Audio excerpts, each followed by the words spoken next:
राजर्षी छत्रपती शाहू महाराजांनी याच माणगावामध्ये डॉक्टर बाबासाहेब आंबेडकरांना व्यासपीठावर उभं करून समाजाला सांगितलं की आता या सर्व बहुजनांना तुमचा नेता मिळालेला आहे।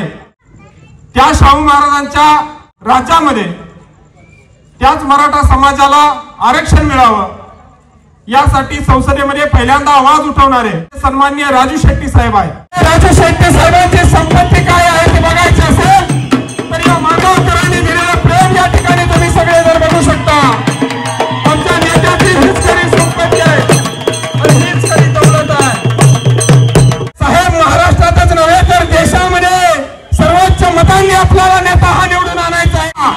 सन्माननीय राजू शेट्टी साहेब, राजू शेट्टी साहेबांनी आपल्या आयुष्यामध्ये काय कमवलं असेल तर ही जीवाभावाची अरे जीवाला जीव देणाऱ्या मावळ्यांची फौज उभी करणारा आपला हा नेता। मुझे फूलों से प्यार नहीं, मैं कांटों का दीवाना हूँ, मैं जलने वाला दीप नहीं, जलने वाला परवाना हूँ। बिक जाऊं ऐसी चीज नहीं, मिट जाऊं ऐसा बीज नहीं, मैं राजू शेट्टी हूँ, जितना बिखरूंगा दुगनी रफ्तार से निकलूंगा। अरे साहेबांचं म्हणणं काय आहे? अरे माझ्या या संघटनेमध्ये हजारो लाचार वृत्तीचे नेबळट पुलसट कार्यकर्ते मला नको आहे। या माणगावकरांसारखे लात मारते तिथं पाणी काढतील असे कार्यकर्ते माझ्या संघटनेमध्ये निर्माण झाले तर खऱ्या अर्थानं माझ्या संघटनेचं सार्थक झालं असं मी समजेल।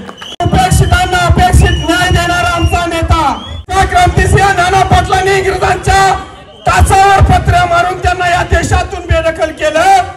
अरे त्याच मातीत जन्मलेला आमचा नेता या प्रस्थापितांच्या कारखानदारांच्या नरडीवर बसून सर्वसामान्य शेतकऱ्यांच्या घरामध्ये त्यांच्या टोपल्यामध्ये स्वाभिमानाचे 2 घास देणारा आमचा नेता।